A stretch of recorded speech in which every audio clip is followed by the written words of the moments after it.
the owner of the club goes up and shoots Lee Harvey Oswald and kills him. This is Jack Ruby, who owned the club. And we thought, oh my God, we were playing in Jack Ruby's club in Fort Worth, Texas. I want to point out that the QTV camera people are here, and both of them just eyes widened up as soon as you said that line. Yeah. Yeah, that's an unbelievable story. Robbie Robertson, founding member of the band, on one of the strangest gigs he's ever played. I'm Tom Power. This is Q.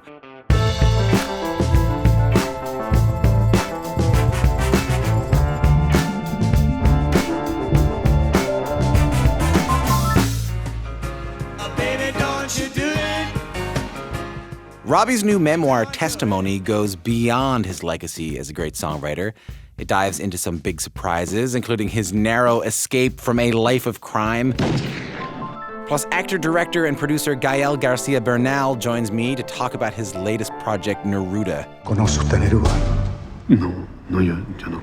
It has elements of thriller, it has elements of film noir, and all of a sudden, without knowing, you're sunk into a weird poem.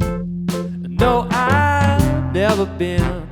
And bros, siblings, songwriters Ewan and Seamus Curry of the Sheepdogs are here to play some songs from their new project. We'll hear some of their signature soulful, vintage rock and roll and bossa nova, plus an extended cut of one you might find very familiar. And Mohawk Girls. Some call it Sex in the City on a reserve, but Mohawk Girls is a lot more than that. It tells stories we don't usually hear about Indigenous women. And it has a lot of fun doing it.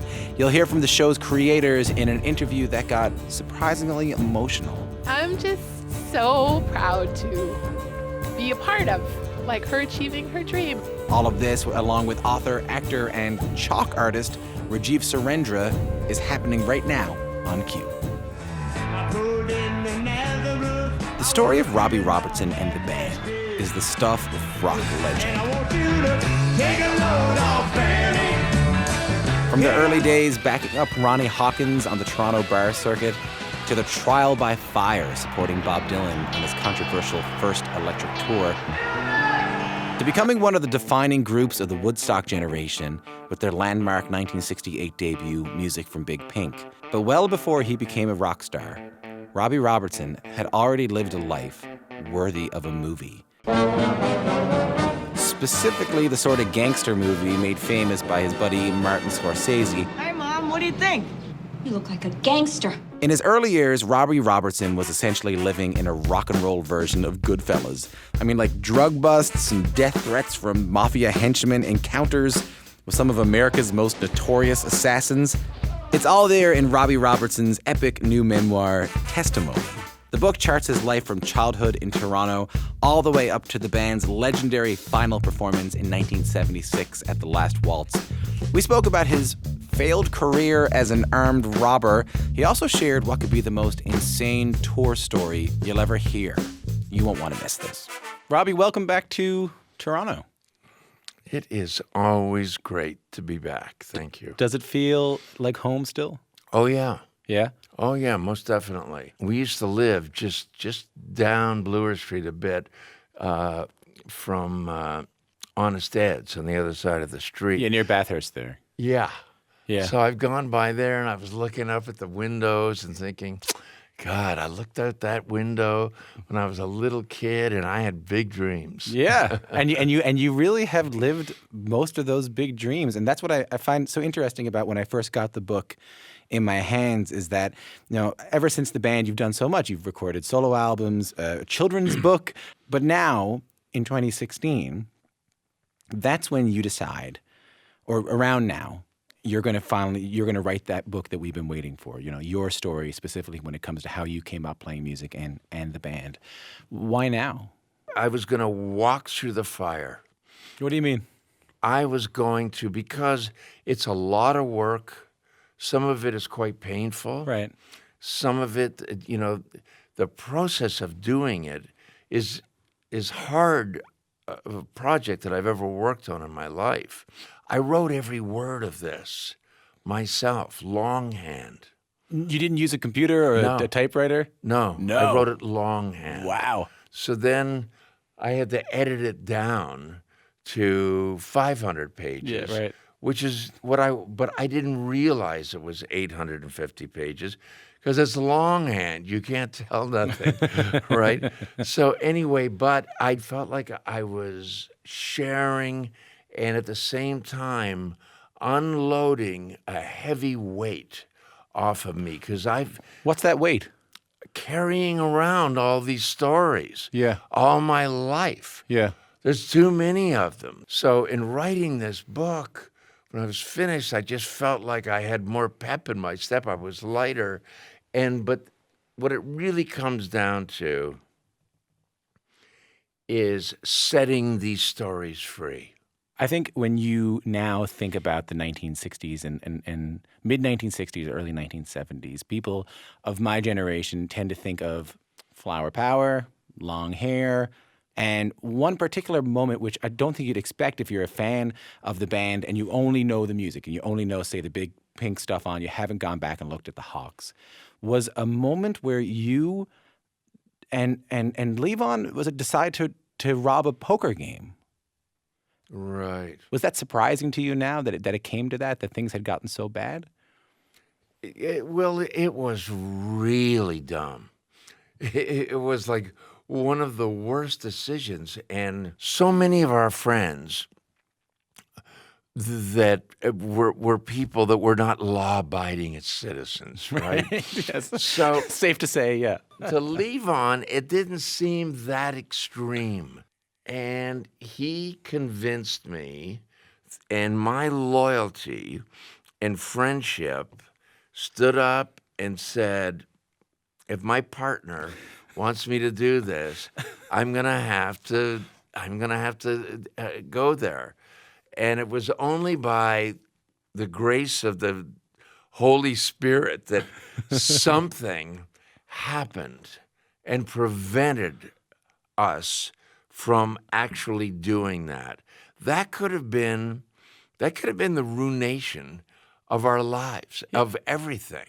This book has like a pretty incredible story almost per page, but there's one in particular I hope you don't mind maybe telling us today, which is just maybe a taste of what happened at the Skyline Lounge in Fort Worth in Texas. That to me is the one part that's been sticking with me. Well, yeah, we pulled into a gig at a place that we'd never played before. And when we pulled up to this place, you could tell something was very wrong. The place didn't have a roof on it. Not because they decided to build a place without a roof, because the roof had been blown off the place. And so they just decided to call it the Skyline Lounge. So anyway, we set up our equipment, and there's nobody in the place, right? We think, oh boy, this is a disaster. And I'm sure we were getting paid based on the crowds that were going to come too. So this was looking really dismal. We're playing our first song, and I see this figure coming towards us from the back of the dance floor. And it was a one-arm go-go dancer that worked for the place. And she dances right up to the front of the bandstand, looks up at us like we're in show business together. You and I are on the same level, We buddy. are Yeah. in it together. We are in this. And all of a sudden, there's these two couples on the floor, and a fight breaks out between them. Between the four people on the floor. Right. We're like, what in the world? And one of the people, one of the guys, pulls out a weapon and shoots the other guy in the face with tear gas, right? And so he starts screaming and falls to his knees. Do you keep playing? And we're playing away, and the wind blows the tear gas up to us, and we're all crying now. We got tears running down our face. Now it's us sobbing on the stage from this tear gas. Anyway, months later, we think that's well in our past, and we're watching on television, And the owner of the club goes up and shoots Lee Harvey Oswald and kills him. This is Jack Ruby, who owned the club. And we thought, oh my God, we were playing in Jack Ruby's club in Fort Worth, Texas. I want to point out that the QTV camera people are here, and both of them just eyes widened up as soon as you said that line. Yeah. Yeah, it's that's an unbelievable story. I mean, Big Pink came out just shortly after the assassinations of Martin Luther King and Robert Kennedy. And you write that music from Big Pink, quote, almost felt like a reflection of the sadness and disillusionment that hung low over the nation. We weren't interested in being trendy. We weren't interested in following whatever music was happening at that time. We were just doing something that was true to our musicality, and it somehow was reflective, whether you knew it or not. But it seemed to fit in to the heartbreak of the time, like it was meant to be. I like to thank you because I don't think I'd be able to get away with having a beard, long hair, and a jean jacket professionally if it wasn't for your band. We're often told that if you work hard at something, really hard, you can have anything. But what happens when you work hard, really hard, and you don't get what you're after? It's a question at the center of Rajiv Surendra's new memoir, Elephants in My Backyard. Sucker MCs ain't got nothing on me. From my grades to my lines, you can't touch Kevin G. You might know Rajiv as the actor behind rapping mathlete Kevin Napor in the 2004 movie Mean Girls, but it was another role that became the subject of his ambition and obsession for the better part of a decade. When Rajiv read Jan Martel's novel Life of Pi, a novel about a young boy from India who survives a shipwreck and settles in Toronto, he was stunned by the similarities between the main character Pi and himself. So when it was announced that Life of Pi would be made into a film, Rajiv, a budding actor, knew that he was meant to play the part of Pi. And then his life changed. Rajiv went to incredible lengths to become Pi, but after 6 years of chasing his dream, he didn't get the part. They say it's about the journey, not the destination. Rajiv's story makes a case for that. Here's our conversation. Hi, Rajiv. Hi, Tom. Thanks for having me here. It's a pleasure to have you. So I just want to go a little bit back in time. Sure. You sit down, you read this book, The Life of Pi. What was it that made you think, I need to be this person? The uncanny similarities. Like they what? were just too weird. So Pi is Tamil. Mm-hmm. He's from South India. My parents are Tamil. They're from Sri Lanka. He's obsessed with religion as a kid. And strangely, when I was 2, 3, 4, I loved going to the Hindu temple in Richmond Hill with my parents. I loved it so much. And I also had an Irish aunt who would take me to Mass, and I loved that spectacle, which my sisters thought was really weird, Right. that I loved going to the temple and church. And so I read about Pi practicing multiple religions, and that was creepy. But was the creepiest of all was that Pi grew up in a zoo in South India, and I grew up right beside the Toronto Zoo, which is where the title of my book comes from. If I left my bedroom windows open at night, I could hear elephants from the zoo. It's almost as if someone had been spying on me for my entire life and then decided to write a work of fiction about my life. However, it must have been devastating. I mean, 6 years ago, or over 6 years ago, you find out you wouldn't get to play this role that you had been pursuing for so long that had kind of consumed your thoughts. And you find out in an email? Yeah. So you find out in an email. What was that like? How did that feel? It was shock. I just remember closing my laptop and being like, okay, well, that's that. It took a year for me to mourn the loss of what happened. And I just felt like I don't want to even be here anymore. I kind of hate my life. And I was at the point where I felt so dead inside. I thought, if I feel so empty, I have nothing to lose from here on in. I'm going to run away. Just going to leave. It was my way of mourning the loss of Pi, to leave everything I knew, to immerse myself in a new world, and then to slowly come to terms with what had happened. You have this awakening and you have this realization, but what was it about this experience that made you want to put it down in a book? Originally, when I didn't get the part and moved away to Munich, I thought this would be my story that I would keep with me privately for the rest of my life. I eventually ended up moving to New York, and UPenn, this South Asian Society at UPenn, reached out and said, "Hey, you're brown and you're in the media. Would you come and speak to the kids at our school and talk about what it's like being someone of Indian descent in the limelight?" I thought, yeah, sure. I didn't know what I was going to talk about, so I spent a couple of days thinking about it, and I thought, why don't I tell them this story of me chasing after this role and not getting it. I did that. It went over very well with the kids, and then Yale reached out and said, would you speak at our school? So I started going on this college tour, and after about the third venue and hearing over and over again, hey, this would make a great book, that's when I decided that I would try to pitch it to some literary agents and see what happened. When the time finally came that you went to see this film, this role of a lifetime, this dream role, what was that like for you? It was closure.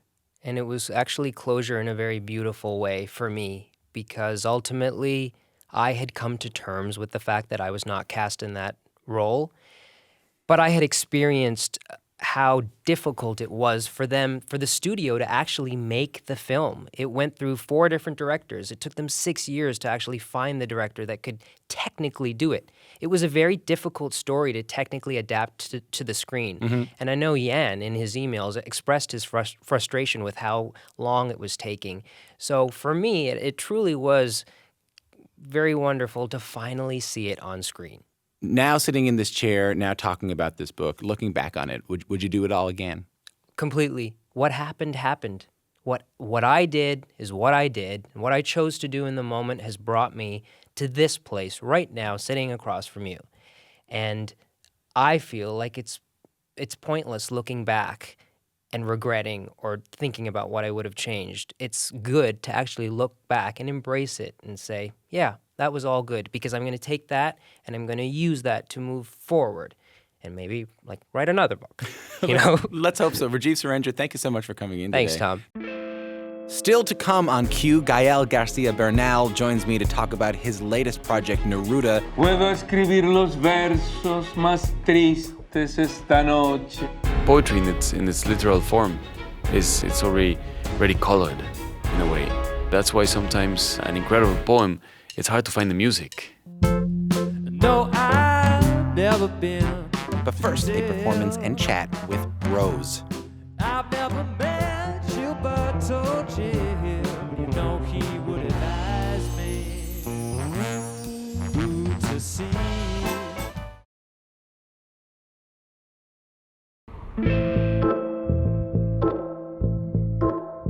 The band you're about to hear is brand new, but if you've listened to our show, even just once, even for 30 seconds off the top, you've heard them. They are Bros. Tell me who or what I'm supposed to be. Not the English pop band from the 80s. Not the dudes outside your gym with backwards hats. This is Bros, all in capital letters. And they happen to be the artists behind the Q theme song. Bros you might recognize, Seamus and Ewan Curry, also happen to be 2 members of Saskatoon's The Sheepdogs.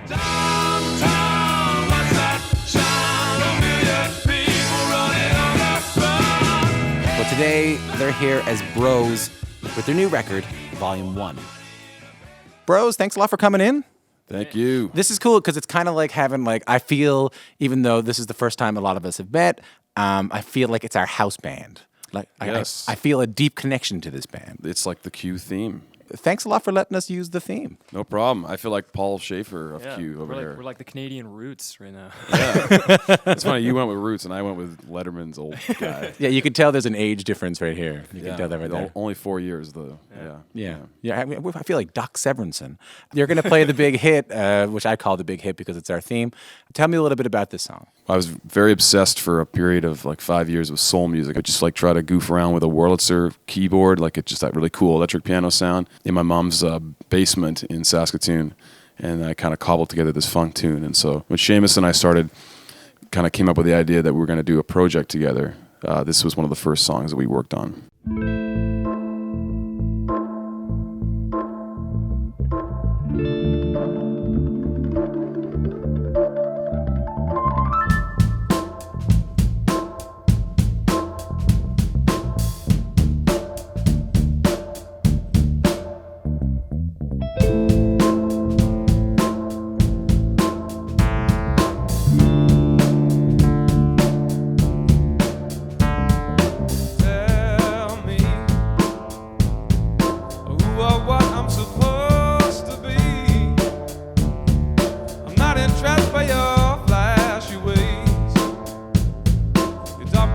saw your passing gaze. I should have been falling out trying just a little now. I want you. I got to tell you. I need you. Oh, girl, I love you. I want you. I got to tell you. I love you. This hell I'm going through. Whoa.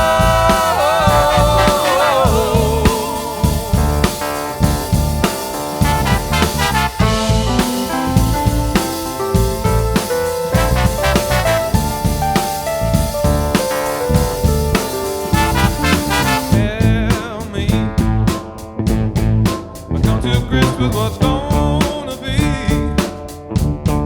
I can't get back to the old-fashioned ways. You dark brown hips so that ass for days. I sit up and fall now, trying just a little now.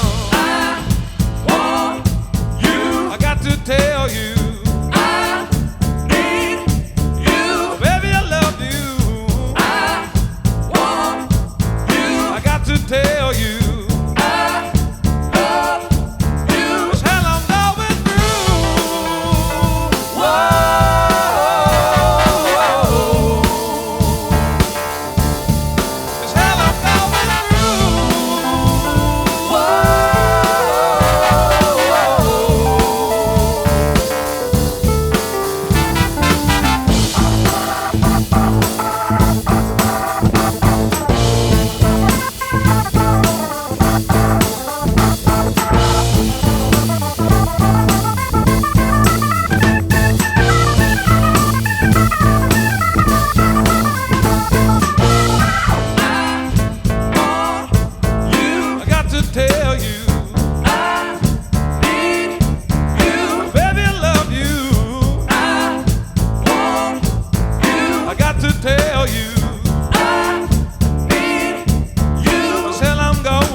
Coming up, Bros take the stage again in Studio Q. But first, I talked to Gael García Bernal about his latest film, Neruda. We take certain elements from reality, but then we just completely invent the whole thing.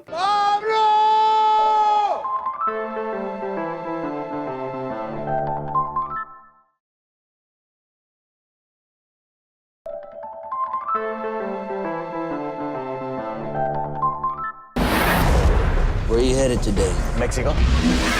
For almost 20 years, Gael García Bernal has been impressing audiences with his roles in an array of critically acclaimed films, from Y Tu Mama Tambien and The Motorcycle Diaries to Babel and Rosewater. What are you working for? The CIA? The Mexican-born and raised actor has a reputation for bringing humanity and complexity to the characters he's portrayed on the big screen. His latest film is called Neruda, where he plays an eager detective trying to capture Chilean Nobel Prize-winning poet Pablo Neruda. Puedo escribir los versos más tristes esta noche. Directed by Pablo Larraín, Neruda is an imaginative and ambitious story about one of the greatest poets of our time. ¿Conoce usted a Neruda? No, yo. But it's also a very intimate look at Pablo Neruda's contradictions and how his work informed his politics. It is a pleasure to welcome Gael García Bernal to Studio Q. This is a film about Pablo Neruda, you know, one of the most famous poets of our time, even though he's not necessarily portrayed solely as a poet in this film. And that's what I'll get to. But I wanted to start out by asking, what's special about his poetry to you? Well, he's an obligated lecturer for everyone that anyone that is born within the Spanish-speaking world. You Yeah. know? I mean, you encounter him in high school, and you actually stop a while with him. You know, like they go deep into his world, because he is the emblem of a whole generation of poets all over the world and of artists all over the world that were very political, that were politicians in profession as well. The director of this film has described it as the anti-biopic, an anti-bio. What does that mean? I don't know, because actually also I don't want to reduce What do you think it means? Yeah, I don't want to reduce it to a single. I mean, I always say something really weird just to spice it up. You know, like I think it's psychedelic cumbia surf movie. Yeah. It's just strange. We encounter ourselves in the Nerudian world, where we take certain elements from reality, but then we just completely invent the whole thing. It has elements of thriller. It has elements of film noir, of western, of a classical cat and mouse chase. You know, of I don't know. There's a lot of humor in it. There's a lot of lightness as well, and all of a sudden, without knowing, you're sunk into a poem. You know, into a weird poem of Neruda. Yeah, you do come away with it like that. Your character is interesting because it is grounded, at least in reality. It's grounded into the story of Pablo Neruda for at least 2-3 years of his life in Chile. But your character is completely made up. So by putting a fictional person into the story of someone's real life, what do you gain by that? Well, we wanted to play many games in this film, of course. Really? One of them was the fact that there was a persecutor of Neruda. There were many persecutors of Neruda actually when the whole situation happened, when the Communist Party was persecuted in Chile. And we take from there like those elements, but we convert them into something crazy. And from there we just invent the whole thing up to the point that we play amongst the many lectures that can be taken from it. Neruda builds his persecutor. It is all a very literary, fictional, metaphysical kind of sort of journey that we do in the film, and of course that's what films are for. Pablo Neruda is seen to have needed the inspector as much as the inspector needs Pablo Neruda. Exactly. And what is meant by that? Well, I mean, there is a big motto in life called opposition, no? Yeah. That who you oppose, and sometimes you have to build that opposition. Maybe there is nothing. Maybe there is no opposition, and you have to build it on your own, and you have to create it. And that opposition might be yourself, and therefore you create an alter ego, a Pygmalion, somebody that it's a literary game that's been played many times, in novels and the construction of poetry. Remember, it's not linear. It's on many levels, and Neruda wrote like that. One of his most incredible writings is his memoirs called Confieso que he vivido, which I think it translates to I confess I've lived, and it is his only narrative work, and it's fantastic to read it because it's like a long poem. It's a long, beautiful, simple, linear poem. I read this, that you had said early in the film that you were concerned maybe a film about poetry can potentially be a death sentence. Mm-hmm. What did you mean by that? Poetry in its literal form is already it's already colored in a way. That's why sometimes an incredible poem, it's hard to find the music that you put into the poem, Mm-hmm. or if sometimes you take the literal word and you take Strawberry Fields Forever out of the music, then it sounds like the dumbest thing. I mean, like it just sounds, or I don't know. There's a context. There is no. It's how you put it. I mean, the poem is a construction in itself, and film, the semiotic language, the juxtaposition of images is a poem by itself, and it should be a poem right now, especially these days that we live, where there's like a great television being done in terms of long-lasting, expanding narratives where it's character-driven and there you have or context-driven, but there is like a line, a linear thing. So let's say that TV is novels and film is poetry now. And film should be poetry. It should be experimental. It should be a cinematic experience. It's not about the story itself. And therefore, if you put the literary word of poetry into films, it sounds like you're putting bread with bread. Right. Like you're putting merengue with merengue, like ice cream with another ice cream, but the similar flavor. It's just like it's not the same. But what happens in this film, and what amazes me, is that somehow Guillermo Calderón and Pablo Larraín managed to put you into a Nerudian world.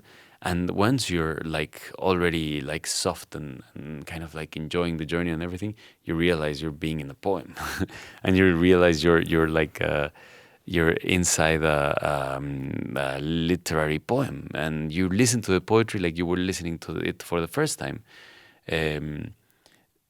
I've got to say that having done this movie, but also looking at it, I have different lectures within the film itself, where the certain poems that I used to take for granted, like for example, podría escribir los versos más tristes esta noche. I could write the saddest verses this night. I mean, obviously, I'm doing a literal translation. It's not. Sure. No. It sounds better in the way he wrote it. Right. But if you read that and in the context of the film, it acquires different meaning. And it is the beginning of it is like the invocation of creation in a way, that line, and it is a poem. It is the beginning of a poem that everyone who's grown up speaking Spanish knows, because it is the poem that they would give us at school. I mean, amongst many other poems, but that's one of his most incredible poems. Does that make sense? No, it really does. I do want to close with touching on that, though, because I want to speak about the idea of the common thread. And so you're playing Oscar, the inspector in this new film. You've been in Each Tambien, you've been in The Motorcycle Diaries, you've been in No, you've been in Rosewater. I also want to mention Mozart in the Jungle, which is the dominant favorite TV show of a lot of people in this building, and I'm very, very excited. Oh, great. But I'm wondering, what's the common thread here? Just to close off with you as an actor, what's the thing that you found in this film that you find in the other films that you look for in your new films? What's the one important thing you're looking for when you're choosing a role? Oh man, I don't have the answer. No, and I wish somebody. So when you would say, just because it's interesting to hear the different lectures that one might have. I mean, I might have suspicions about certain things and certain unity, but what do you mean?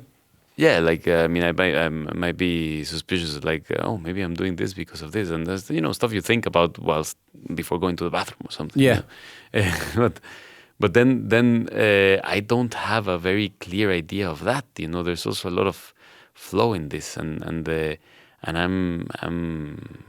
I contain multitudes in a way. I mean, I am also contradictory within myself, and so. Whenever I don't know, it would be nice to hear what there is. There is something about before with the characters that they were that I could tell there was a coincidence in a search in a let's say loss of innocence, like a search for identity in a way that most of the characters have. But hell, that's me. That's the basic of all stories, It's so. But maybe that is something.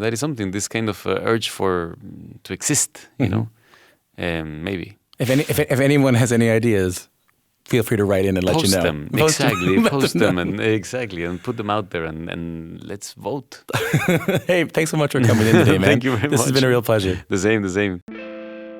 When Q continues, Bros have another performance for us. But first, Tracy Deer and Brittany LeBourne talk to me about Mohawk Girls, an honest, empowering look at life on the Ganawage Reserve. You should totally check it out. Yeah, right. And meet some axe murderer. Purely fun and sex. No strings attached.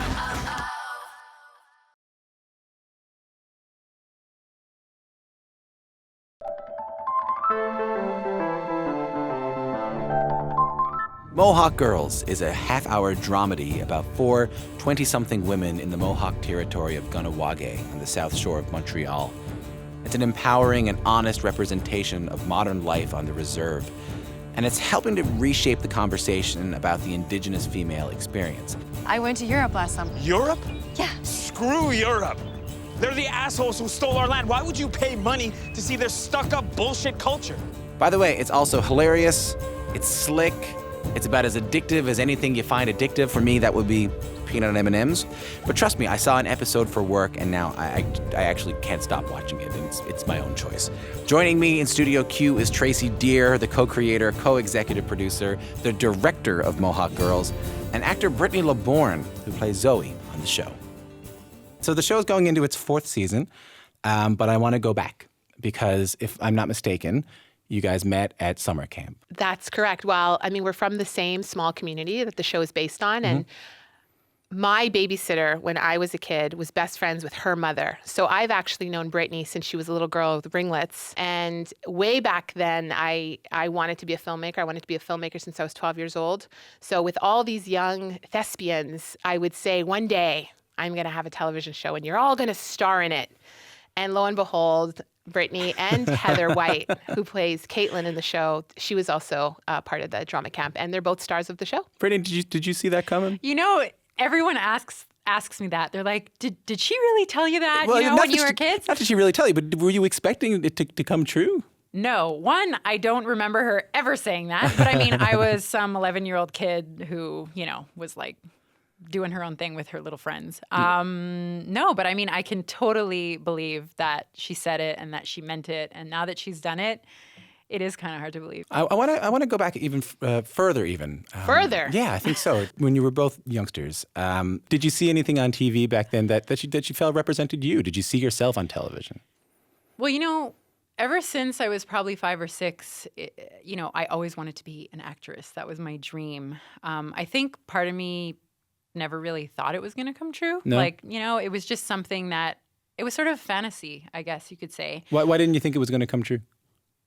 I don't know, just because people always think, how could that happen to me? How could I do that? I mean, once you get older, you realize if you put in the hard work and you really, give it everything you got, that anything's possible. So how cool is that for you to hear? I mean, that you've... I actually feel like crying a little bit. I see the tears welling. Talk to me a little bit about that. I'm just so proud to be a part of her achieving her dream, and she totally deserves it, and all of our kids deserve it, and all of our kids deserve to believe their dreams are possible.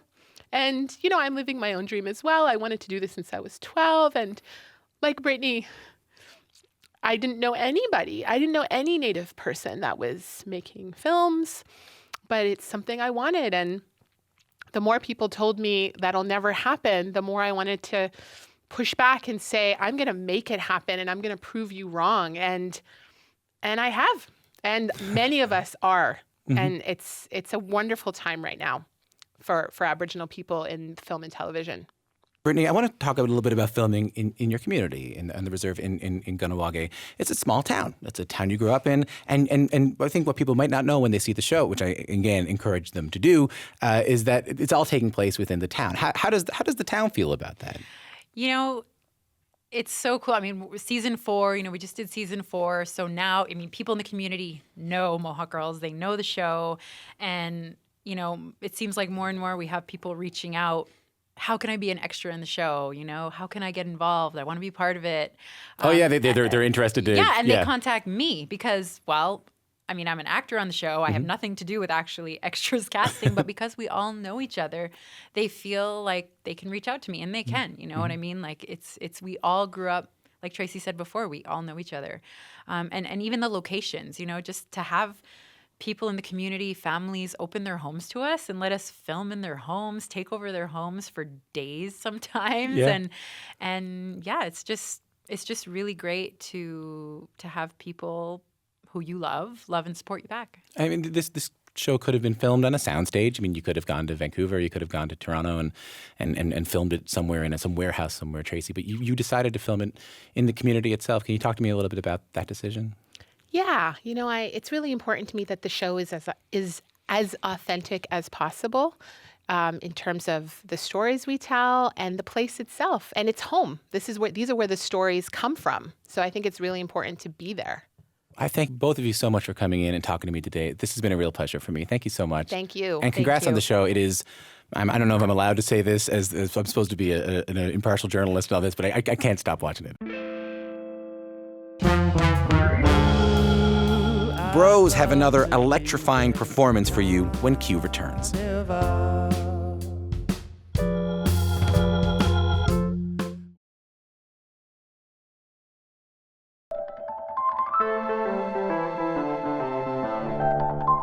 So we're going to leave you today with another performance from Bros from their debut record, Volume 1. No, I've never been to Brazil. If you want to watch more performances, uncut interviews, full episodes of QTV, pay us a visit at cbc.ca/Q. I am Tom Power. Later on.